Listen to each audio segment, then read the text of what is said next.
Hello friends, welcome to SBMH Vlogs and Kitchen. இன்றைக்கி நம்ம பார்க்க போகிறது சூப்பரான அண்ட் ஈஸியான கார சட்னி தான். வாங்க எப்படி செய்யலான்னு வீடியோக்குள்ளே போய் பார்க்கலாம்.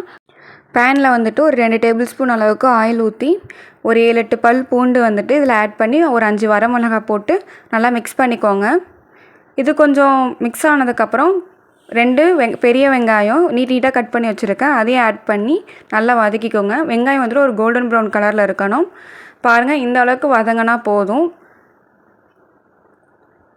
அடுத்து பார்த்திங்கன்னா நான் தக்காளியும் நீட்டாக வந்து கட் பண்ணி வச்சுருக்கேன், அதையும் வந்துட்டு நீங்கள் போட்டு நல்லா வதக்கிக்கோங்க. இந்த டைம் தக்காளி வந்துட்டு நல்லா வதங்கி வரணும். இந்த மாதிரி தக்காளி நல்லா வதங்கினதும் இது ஒரு மிக்ஸி ஜாரில் போட்டு நம்ம அரைச்சிக்கலாம்.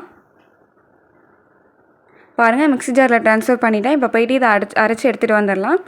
ஒரு முக்கால்வாசி கொரகொரப்புன்னு அரைச்சி எடுத்துக்கோங்க.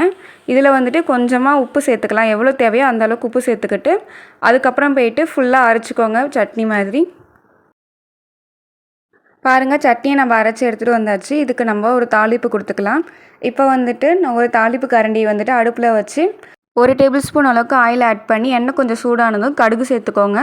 கடுகு கொஞ்சம் நல்லா பொரிஞ்சு வந்ததும் உளுத்தம்பருப்பு கொஞ்சம் நிறையவே சேர்த்துக்கோங்க. உங்களுக்கு தேவைன்னா சேர்த்துக்கோங்க, இல்லைனா இது ஆப்ஷனல் தான். நம்மளுக்கு சாப்பிடும் போது நல்லாயிருக்கும். இது வந்துட்டு கொஞ்சம் ப்ரௌன் கலரில் வரட்டும். இந்த மாதிரி வந்ததும் ஒரு கொத்து கருவேப்பிலை ஆட் பண்ணி நம்ம எடுத்து இந்த தாளிப்பை சட்னியில் ஆட் பண்ணிக்கலாம். அவ்வளோதான். பாருங்கள், நம்ம சட்னி சூப்பராக ரெடி ஆகிடுச்சு.